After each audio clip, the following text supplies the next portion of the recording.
in your pocket. I think I'd be in shock if I had one.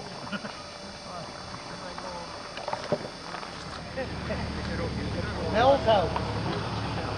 Who, where, what? Mel and... Oh, okay, Mel and Mark? Still got that throat, eh? How many clicks you got on it? Just over 300.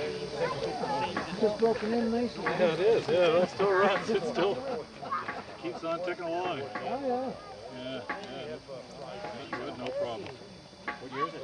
92. Yeah. No, that's been great. A little power, you know. You tow the boat now, 6. You tow the boat now, you know, start getting those hills and down the second gear, big hilly, you know, just chugging my way up. Yeah, you just take it easy. Well, I put that stuff in. Hi, sweetie. No, I definitely I got your... what's going on? It's his wife. She goes and censors his emails, phone calls, and voicemails. This is the guy I go fishing with. Okay. Oh, yeah? He's the one who got me into some beach fishing in Quebec. Oh, this is Jim. Let's do this one.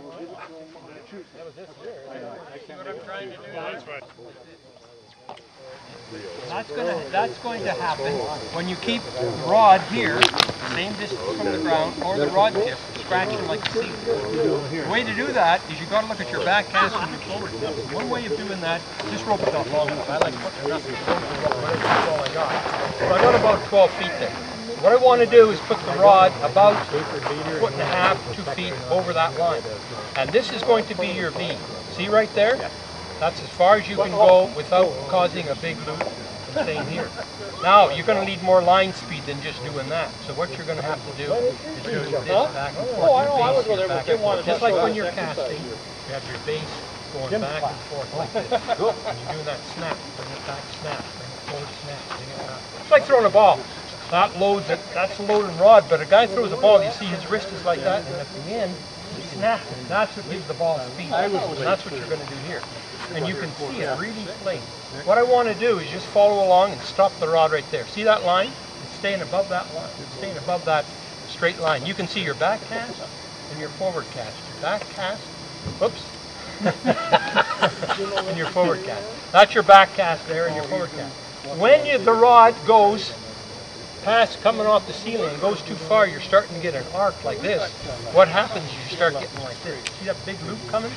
Because you're breaking your wrist on it. What you want to do is keep it right in here, right in that area. Oops, maybe I'm over there.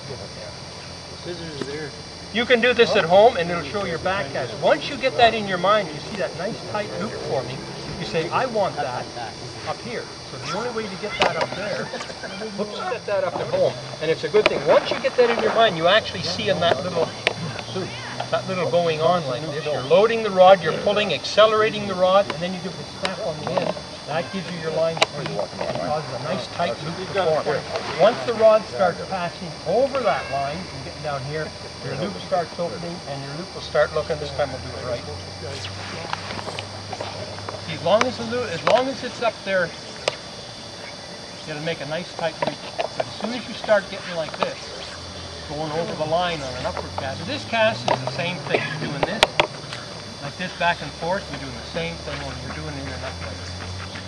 That's happening because the tip is forming.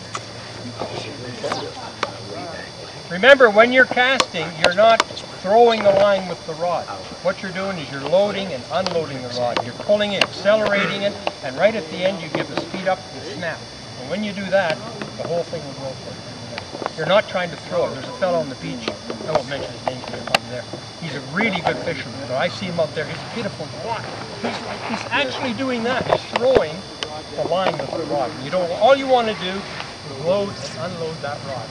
It's not a hard thing. Okay? Good enough. Use the rod. When the rod says a number 6 weight, the first 30 feet of line balances that rod. In other words, it will load the rod. There's enough weight in the line that when I pull on it, it'll bend the rod and then I snap it on the end. It will load the rod.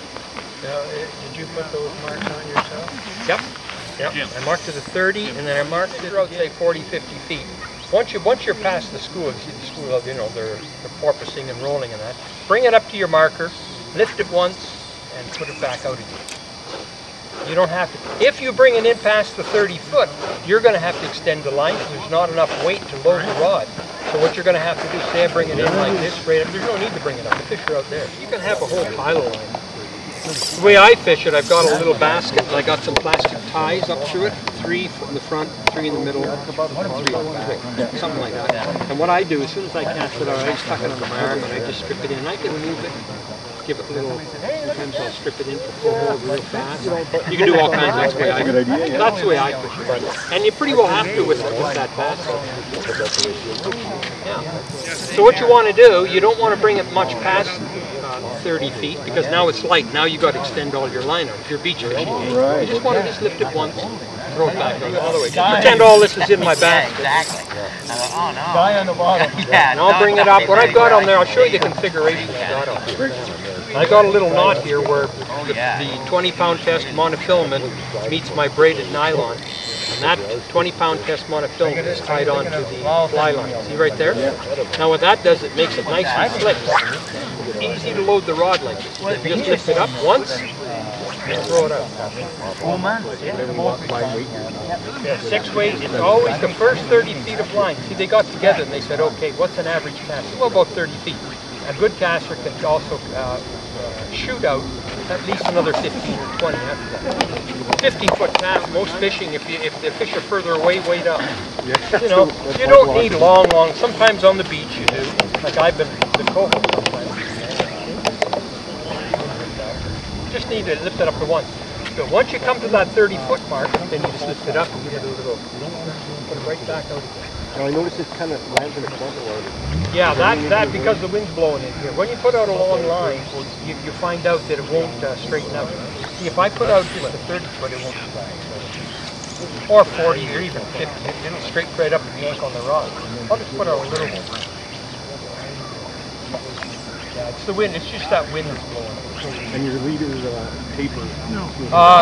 Yeah, for beach fishing, unless you're actually trout fishing you might want to use about a 12-foot leader. And I take mine about 30-pound test, a piece of 20, a piece of 12, and then I make a loop in the line, and onto that I put a piece of 6 and even 4 or 3 for trout fishing. That's if it's on a lake that's really quiet, because I've had a lot of times I put out a piece of heavy leader and the line that slaps on the water, it's too close to the fish, and all of a sudden they stop rising. Then you move on, same thing. Sometimes you've got to use a real long line, maybe even 14, 15.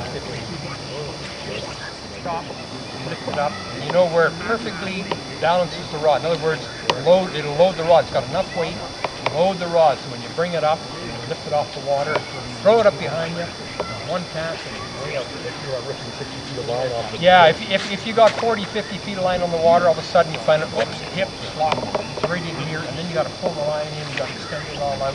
You won't have to do that if you mark it out.